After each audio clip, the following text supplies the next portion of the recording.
Hey, if you're watching this video, my guess is you're probably pretty lonely. I want you to take a moment and just admit that you're lonely. You know, I'm a pastor. I'm around hundreds of people every single week. I have a wife and kids, and yeah, I can feel lonely too. I mean, it's kind of weird to think about. We live in like the most connected society in human history ever. Like, I can talk to so many people with YouTube video. I can connect with people with social media. I can call like so many people with my phone or text people. Like, all of us can. I'm not trying to brag about how popular I am. I'm just saying we have all these like connections. We're the most connected generation, and yet we don't feel very connected. It's like I don't have my people. I don't know who I can call in a case of emergency. I don't feel like I'm being invited to all the parties, and it can be like pretty difficult, you know, especially if you're doing everything right. You're like, I did what societies are supposed to do. I'm available. I'm in the prime of my life. I should be connecting with people. I should be at parties. I should feel a little bit closer with my families or my friends or my neighbors. But for some reason, I just don't. And so maybe this video, the fact that you clicked on it is the first time you've actually taken a step to admit that maybe I am kind of lonely. Maybe I am dealing with social isolation. Maybe I don't have the community, or I'm not as close with people as I wish I was. And so I just want to say, I get it. Thank you for being part of this community with me. Thank you for admitting that. And maybe in like some sort of online parasocial kind of way, we have a community, we have a bond, even the people I've never met in person. I just want to let you know, you're not crazy. You're not alone. I want to validate this loneliness. A lot of people feel just like you do, especially in our society. There's something deeply broken, and we could diagnose like what's going on here. The fact that we've maybe replaced real relationships with dopamine hits. Maybe it's because things are so charged that we're willing to cancel people if they disagree with us, and we're afraid to be our true selves because we're always one unpopular thought away from being canceled.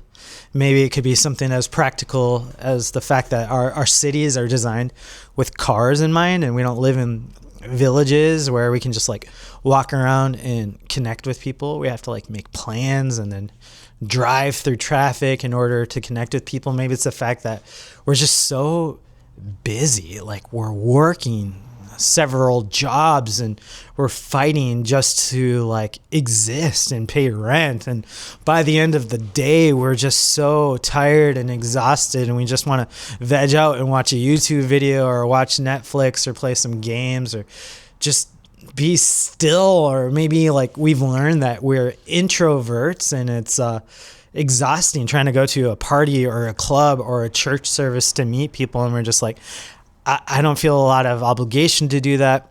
I don't feel like the social pressure to do that, so I'm not going to do that.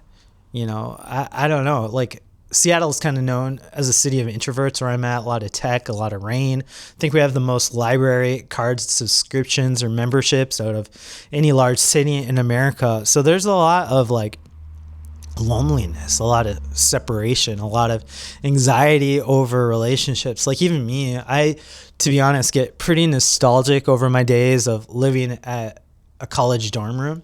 It was like community and friendships were just built in. You didn't have to plan. I'm not the best planner. I like to be a little bit more spontaneous. I like to be a little bit organic. Maybe it's like a fear of committal. Like, if I don't plan, I can dip out and nobody will even know. But I also do get FOMO if I see other people doing something that I probably should have planned ahead of to be a part of, or at least let people know I'm interested. But in the college dorm room experiences, like, everybody's living in the same area. You don't need a car to hang out. You can just walk and run into people. There's fields, there's sports, there's like cafeteria. You're always running into people you know. There's always an activity to be a part of. And I just felt like there's something about that environment that just fostered relationships. I mean, the school I was at had a curfew, in fact. And so I went to Oral Roberts University in Tulsa, Oklahoma. And so we would all be there at like 11 midnight every night. So we knew all the guys would be on the floor at the same time. And so we get up into adventures, from hall slides to sword fights to video games to talking theology or encouraging each other or holding each other accountable and challenging each other.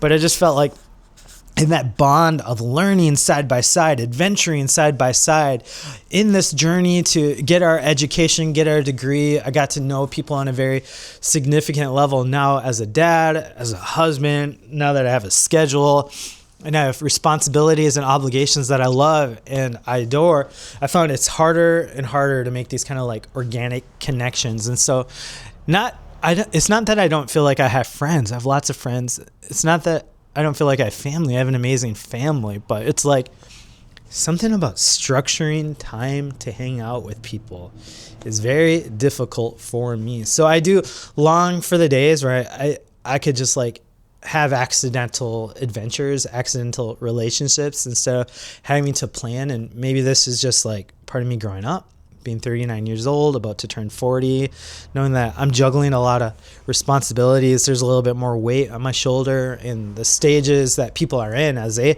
have their more responsibilities, as they have families growing and maybe even having kids. Things just get really complicated fast. And like, I think living in this area of Seattle where people like to be mindful of others' social space and their anxiety, so we don't want to bother people. We don't want to burden each other.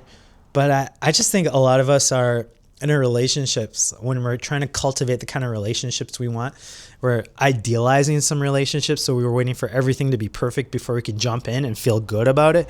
Another thing is, I think sometimes we're just waiting for everybody else to take the first step to invite us into the party. And so there's actually a Bible verse that says, if you want to be friends, if you want to have friends, you got to be friendly. Or another version says, to have friends, he himself must show himself friendly.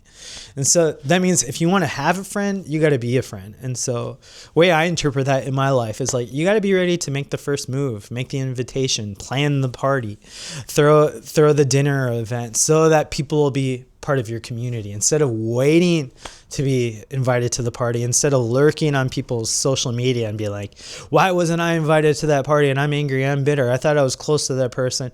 Like, you got to be the person that says, I'm going to make the first move. And sometimes that can be exhausting. Sometimes it can be painful when it feels like you're the only one who's initiating. And sometimes you do got to cut things loose. But if you have a track record of always feeling left out, or always giving into your anxiety when it comes to social relationships, I just want to challenge you, like, put yourself out there, take the first step, make the first move. And it's going to be awkward. It's going to be an energy drainer. It might not reap fruit, but if you keep on being the one to throw the parties, eventually you might have one friend or two friends. You don't need 100 friends. You don't even need 50 friends.